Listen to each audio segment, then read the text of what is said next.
ಇನ್ನು ರಾಜ್ಯದಲ್ಲಿ ಮಳೆಯಾಗಿಲ್ಲ. ಬರದ ಬೆಂಕಿಯಲ್ಲಿ ಅನ್ನದಾತರು ಬೆಂದು ಹೋಗಿದ್ದಾರೆ. ಆದರೆ ಬರದ ಭೂಮಿಗೆ ಕಾಲಿಟ್ಟು ರೈತರ ಸಂಕಷ್ಟವನ್ನ ಆಲಿಸಬೇಕಾದಂತಹ ನಾಯಕರು ರಾಜಕೀಯ ಸಮರಕ್ಕಿಳಿದಿದ್ದಾರೆ. ಬಿಜೆಪಿ ಹಾಗೂ ಕಾಂಗ್ರೆಸ್ ನಡುವೆ ಪತ್ರ ಪಾಲಿಟಿಕ್ಸ್ ಕಿಚ್ಚು ಹೊತ್ತಿಸಿದೆ.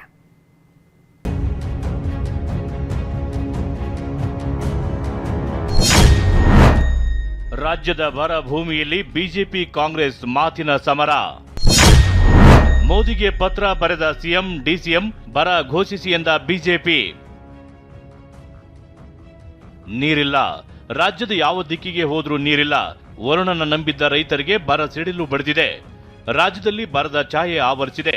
ಮೊನ್ನೆಯಷ್ಟೇ ಸಿಎಂ ಡಿಕೆ ಪ್ರಧಾನಿ ಮೋದಿಗೆ ಪತ್ರ ಬರೆದಿದ್ರು. ಇದರ ಬೆನ್ನಲ್ಲೇ ಕಂದಾಯ ಸಚಿವರು ಆಗಿರುವ ಉಪಮುಖ್ಯಮಂತ್ರಿ ಡಾಕ್ಟರ್ ಜಿ ಪರಮೇಶ್ವರ್ ಕೂಡ ಪತ್ರ ಬರೆದಿದ್ದಾರೆ. ಪರಿಹಾರ, ಅನುದಾನ, ಅಧ್ಯಯನ ತಂಡ ಕಳುಹಿಸಿ ಅಂತ ಬೇಡಿಕೆ ಇಟ್ಟಿದ್ದಾರೆ. ಮತ್ತೊಂದು ಕಡೆ ಗ್ರಾಮೀಣಾಭಿವೃದ್ಧಿ ಸಚಿವ ಈಶ್ವರ್ ಖಂಡ್ರೆ ಕೂಡ ಗ್ರಾಮ ಪಂಚಾಯಿತಿಗಳಿಗೆ ಕೇಂದ್ರ ಸರ್ಕಾರದಿಂದ ಬರಬೇಕಿದ್ದ 2168 ಕೋಟಿ ಬಂದಿಲ್ಲ ಅಂತ ಆರೋಪಿಸಿದ್ದಾರೆ. ನಾನು ಕೂಡ ಒಬ್ಬ ಕಂದಾಯ ಸಚಿವನಾಗಿ ಮಾನ್ಯ ಪ್ರಧಾನಮಂತ್ರಿಗಳಿಗೆ ಪತ್ರ ಬರೆದಿದ್ದೇನೆ.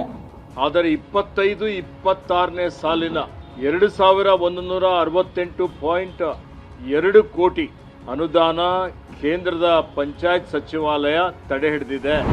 ಸಿಎಂ ಸೇರಿದಂತೆ ಸಚಿವರೆಲ್ಲ ಕೇಂದ್ರದತ್ತ ಬೊಟ್ಟು ಮಾಡಿದ್ದಾರೆ. ಇದಕ್ಕೆ ಕೆರಳಿರುವ ಬಿವೈ ವಿಜಯೇಂದ್ರ ಎಸಿ ರೂಮ್ನಲ್ಲಿ ಕುಳಿತು ಪತ್ರ ಬರೆದರೆ ಆಗಲ್ಲ, ಸಚಿವರು ಫೀಲ್ಡ್ಗೆ ಇಳಿಯಲಿ ಎಂದಿದ್ದಾರೆ. ಈ ಮಾತಿಗೆ ತಿರುಗೇಟು ಕೊಟ್ಟಿರುವ ಪರಮೇಶ್ವರ್, ಬೆಂಗಳೂರಿನಲ್ಲಿ ಕೂತು ಏನೇನೋ ಹೇಳೋದಲ್ಲ, ರಾಜ್ಯದಲ್ಲಿ ಪರಿಸ್ಥಿತಿ ಗಂಭೀರವಾಗಿದೆ ಅಂತ ಆತಂಕ ಹೊರಹಾಕಿದ್ದಾರೆ. ಕೇವಲ ಬೆಂಗಳೂರಿನಲ್ಲಿ ಎಸಿ ರೂಮ್ನಲ್ಲಿ ಅಧಿಕಾರಿಗಳನ್ನ ಕೂರಿಸಿ ವರದಿ ತೆಗೆದುಕೊಂಡು ಪ್ರಧಾನಮಂತ್ರಿಗಳಿಗೆ ಪತ್ರ ಬರೆದ್ರೆ ಸಾಕಾಗೋದಿಲ್ಲ. ಮಾನ್ಯ ಮುಖ್ಯಮಂತ್ರಿಗಳೇ, ತಮ್ಮ ಸಚಿವರನ್ನ ಜಿಲ್ಲೆಗಳಿಗೆ ಕಳಿಸಿ. ನಾವಿಲ್ಲಿ ಬೆಂಗಳೂರಲ್ಲಿ ಕೂತ್ಕೊಂಡು ಏನೋ ಹೇಳ್ಬೋದು, ಒಂದೊಂದು ವಾರ ಆದರೂ ಕುಡಿಯೋ ನೀರು ಸಿಗ್ತಾ ಇಲ್ಲ. ಇವತ್ತು ಪರಿಸ್ಥಿತಿ ಬಹಳ ಗಂಭೀರವಾಗಿದೆ. ಇಷ್ಟೇ ಅಲ್ಲ, ಬಿಜೆಪಿ ಸಂಸದ ಬಸವರಾಜ ಬೊಮ್ಮಾಯಿ ಮೊದಲು ಬರ ಎಂದು ಘೋಷಿಸುವಂತೆ ಆಗ್ರಹಿಸಿದ್ರು. ಈ ಮಾತಿಗೆ ಉತ್ತರಿಸಿದ ಪರಮೇಶ್ವರ್, ಕೇಂದ್ರ ಸರ್ಕಾರದ್ದೇ ಮಾನದಂಡಗಳಿವೆ ಅಂದ್ರು. ಇಷ್ಟೊತ್ತಿಗೆ ಯಾವ್ಯಾವ ತಾಲೂಕಲ್ಲಿ ಮಳೆ ಕಡಿಮೆ ಆಗಿದೆ, ಯಾವ ತಾಲೂಕಲ್ಲಿ ಬಿತ್ತನೆ ಕಡಿಮೆ ಆಗಿದೆ, 20-30% ಬಿತ್ತನೆ ಮಾತ್ರ ಆಗಿದೆ, ಅವೆಲ್ಲ ತಾಲೂಕುಗಳನ್ನು ಕೂಡಲೇ ಬರ ಅಂತ ಡಿಕ್ಲೇರ್ ಮಾಡಬೇಕು. ಫಸ್ಟ್ ಇದುವರೆಗೂ ಒಂದು ನಯಾ ಪೈಸಾ ಕುಡಿಯೋ ನೀರಿಗಾಗಲಿ ಅಥವಾ ಡ್ರಾಟ್ ರಿಲೀಫಿಗಾಗಲಿ ಒಂದು ನಯಾ ಪೈಸಾ ಇವತ್ತವರೆಗೂ ಖರ್ಚು ಮಾಡಿಲ್ಲ. ಇದೊಂದು ಬುರುಡೆ ಸರ್ಕಾರ. ಕೇಂದ್ರ ಸರ್ಕಾರ ಒಂದಿಷ್ಟು ನಿಯಮಗಳನ್ನು ಮಾಡಿದ್ದಾರೆ. ಬರಪೀಡಿತ ಪ್ರದೇಶ ಅಂತ ನೀವು ಘೋಷಣೆ ಮಾಡಬೇಕಾದ್ರೆ ಈ ಪ್ಯಾರಾಮೀಟರ್ಸನ್ನು ಫುಲ್ಫಿಲ್ ಮಾಡಬೇಕು. ಇಲ್ಲದ್ರೆ ನೀವು ಮಾಡೋಂಗಿಲ್ಲ. ಒಂದು ಮಳೆ, ಒಂದು ಭೂಮಿಯ ತೇವಾಂಶ, ಒಂದು ಉಷ್ಣಾಂಶ, ಆಮೇಲೆ ಅಲ್ಲಿನ ವಾಟರ್ ಸೋರ್ಸ್ ಏನಾದರೂ ಇದ್ರೆ ಆ ವಾಟರ್ ಸೋರ್ಸ್ ಇದೆಯಾ ಇಲ್ವಾ. ಈ ಬಗ್ಗೆ ಪ್ರತಿಕ್ರಿಯಿಸಿರುವ ಕೇಂದ್ರ ಸಚಿವ ಪ್ರಹ್ಲಾದ್ ಜೋಶಿ, ವರದಿಯನ್ನ ಕೇಂದ್ರಕ್ಕೆ ಕಳುಹಿಸಿ, ಎಲ್ಲದಕ್ಕೂ ಮೋದಿ ಕಾರಣ ಎನ್ನುವ ಧೋರಣೆ ಬಿಡಿ ಅಂತ ತಿವಿದಿದ್ದಾರೆ.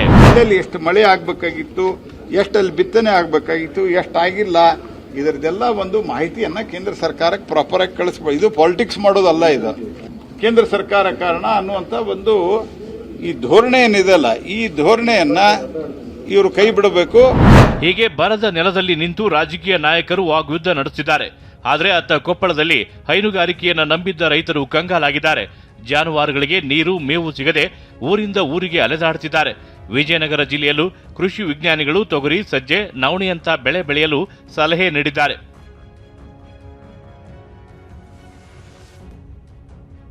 ಕಾವೇರಿ ಕೊಳ್ಳದಲ್ಲಿ ನಾಲೆಗಳಿಗೆ ನೀರು ಬಿಡುವಂತೆ ರೈತರು ಬೀದಿಗೆ ಇಳಿದಿದ್ದಾರೆ. ರೈತರಿಗೆ ಕರವೇ ಕಾರ್ಯಕರ್ತರು ಬೆಂಬಲ ನೀಡಿ ಪ್ರತಿಭಟನೆ ನಡೆಸಿದ್ದಾರೆ. ರೈತರ ಒತ್ತಾಯದ ಬಳಿಕ ನಾಲೆಗಳಿಗೆ ನೀರು ಹರಿಸಲಾಗಿದೆ. ಆದರೆ ಜಾನುವಾರುಗಳಿಗೆ ಕುಡಿಯಲು ಮತ್ತು ಕೆರೆ ಕಟ್ಟೆಗಳಿಗೆ ಮಾತ್ರ ನೀರು ಹರಿಸಲಾಗಿದೆ. ಸದ್ಯದ ಪರಿಸ್ಥಿತಿಯಲ್ಲಿ ಬೆಳೆಗಳಿಗೆ ನೀರಿಲ್ಲ ಅಂತ ಪ್ರಕಟಣೆ ಹೊರಡಿಸಲಾಗಿದೆ.